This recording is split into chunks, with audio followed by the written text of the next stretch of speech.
De cet ouvrage de Francis Hérette, j'avoue ne pas savoir quoi écrire. Alors, durant des minutes, je reste planté devant mon clavier d'ordinateur en estimant qu'une idée bien faite me viendra à l'esprit, mais non, rien. Et puis, je vais humer le parfum qui se dégage des pages de ce livre intitulé « Prisonnier des rêves de mon père ». Et donc, le sous-titre est bien mieux révélateur que le titre, je cite, « Des outils prêts à l'emploi pour qui veut sortir de la prison, de ses nombreuses filiations familiales, culturelles et autres ». Fidil et Patricia, sans aller plus loin dans une telle lecture, on est rapidement plongé dans le coaching.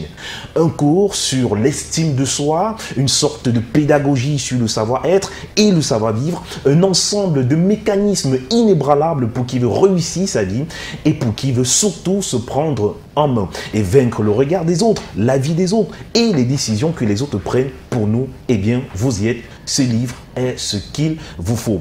L'ouvrage est en réalité un dialogue, justement, un dialogue entre un client et un coach de vie. L'auteur, je vais oser le dire, a estimé que pour passer le message sur les concepts de prise en main, de détermination, d'estime de soi, de confiance en soi ou de rigueur de vie, le meilleur moyen, c'est bien une conversation.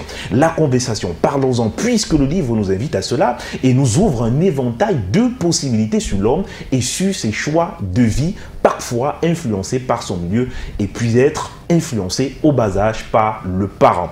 Il faut sortir de là. La conversation, je le disais tantôt, est l'instrument vital dont va se servir Francis Hérette pour faire de ce livre l'un des outils qui brise l'emprise des parents sur le rêve des enfants, qui brise justement l'emprise des autres sur le choix de certains, qui brise nos peurs, nous libère de nos doutes. 10 chapitres pour un accompagnement psychologique, ce sont 10 chapitres qui vous redonnent goût à la vie si aujourd'hui tout semble amer pour vous.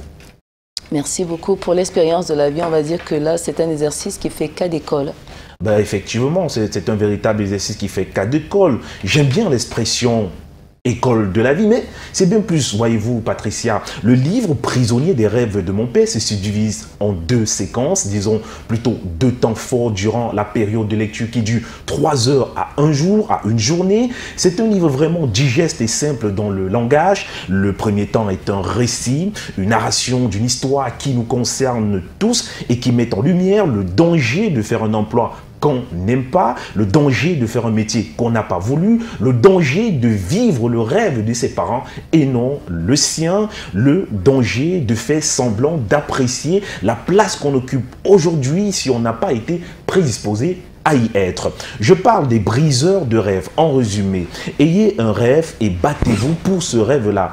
La seconde séquence, c'est le temps du catalyseur des rêves. C'est tout le contraire de la première séquence. Et ce catalyseur de rêve, justement, c'est le parent qui aide l'enfant à se réaliser. C'est la société qui offre à l'enfant la possibilité de devenir ce qu'il veut être. Et c'est au final, Patricia et Fidil, l'enfant qui fait le choix de devenir ce qu'il veut être sans être découragé par les siens. Alors, c'est bien l'école de la vie, Patricia, vous l'avez dit tantôt. Et Francis Hérette, cet auteur camerounais, l'a bien compris en associant à son ouvrage un ensemble d'exercices pratiques qui va amener le lecteur à se connaître et reprendre espoir en lui. De la page 117 à la page 147, on retrouve ces exercices-là.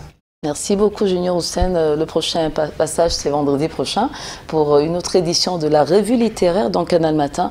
On vous souhaite de vous porter, on va dire quoi, comme quel écrivain? Bah écoutez, portez-vous comme Junior Hussein parce que je suis écrivain, donc bonne fête à l'ensemble des écrivains du monde entier, bien sûr.